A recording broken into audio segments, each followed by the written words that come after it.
गोष्टी न बोलल्याच बऱ्या. नेमकं काय कारण वाटतंय त्यांचा पक्ष सोडण्यामागचं? ते पक्षात नाखुश होते का? नाही, मी सुद्धा माझ्या ट्विटमध्ये तुम्ही जर बघितलं असेल तर मी सुद्धा तेच वाक्य त्यांचं सेम वापरलं की बोलण्यासारखं खूप आहे, न बोललेलंच बरं. कारण आज आम्हाला माहिती आहे की ज्या तऱ्हेने माझं बाबा सिद्दीकीजींशी बोलणं झालं होतं, आणि आपल्याला सुद्धा मी एक गोष्ट सांगू इच्छिते की काँग्रेस पक्षाने बाबा सिद्दीकीजींना खूप काही दिलं.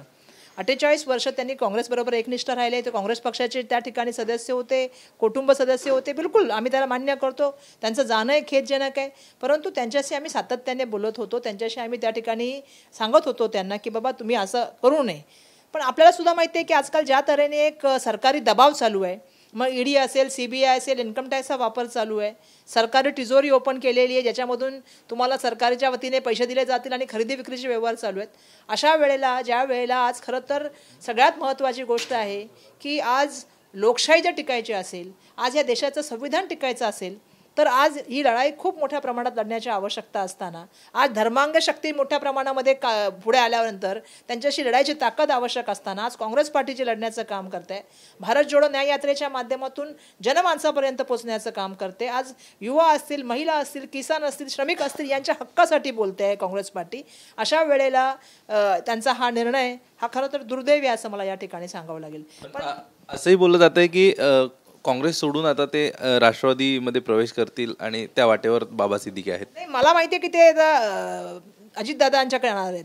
पण मी एक गोष्ट प्रश्न या ठिकाणी विचारू इच्छिते की एकनाथ शिंदे असतील किंवा अजितदादा असतील, हे या त्या ठिकाणी गेले पवार, मला त्यांचा प्रश्न आहे की ते तिकडे का गेले?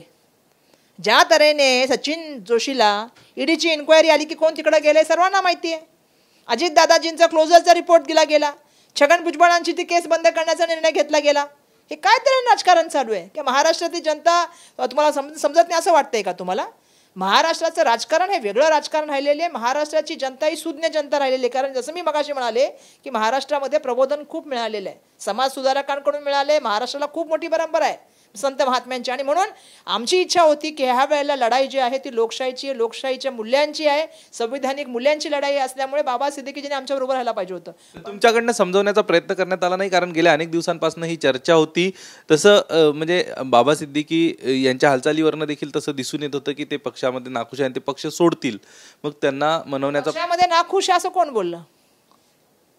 असं आहे की आता सरकारी यंत्रणांचा जर दबाव होत असेल, आणि सरकारी यंत्रणाचे दबाव कसा होते मी सांगायची गरज आहे की पत्रकारांनी पण थोडा अभ्यास करून आलं पाहिजे बाबांनो, की ज्या तऱ्हेने ईडीचा उपयोग केला जातो, CBIचा उपयोग केला जातो, इन्कम टॅक्सचा वापर केला जातो, मोठ्या प्रमाणामध्ये सरकारी तिजोरीमधला पैसा दिला जातो. अजितदादा का गेले? उपमुख्यमंत्री त्या तिथे पण होते ना आमच्या वेळेला, तिकडे जाऊन उपमुख्यमंत्रीच झाले. एकनाथ शिंदे का गेले? का गेले? आज पक्षाच्या पक्ष घेऊन गेले, का गेले?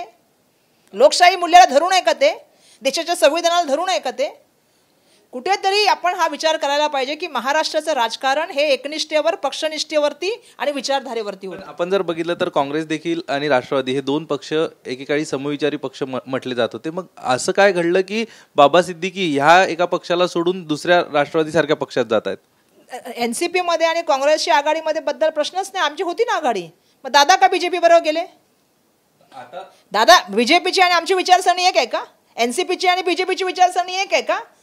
आता बाबा सिद्दीकींना BJPची विचारसरणी पटली आहे का?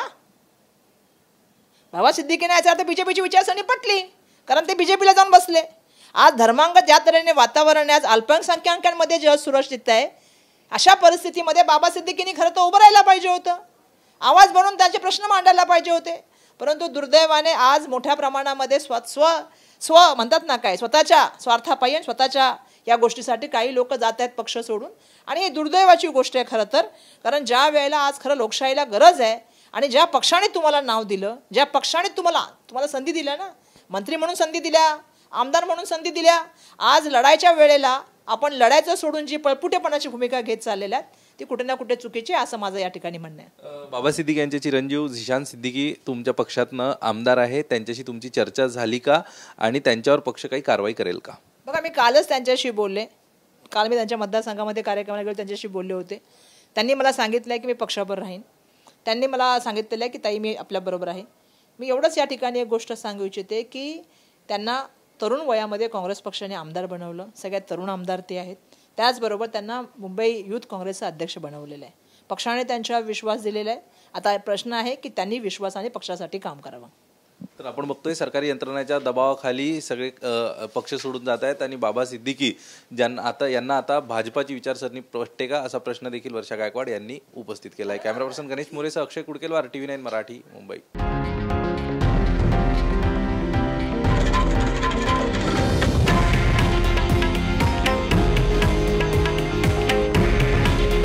हे आहे देशातील नंबर 1 न्यूज नेटवर्क आणि आपण पाहत आहात TV9 मराठी. काळजी तुमची, हित महाराष्ट्राचं.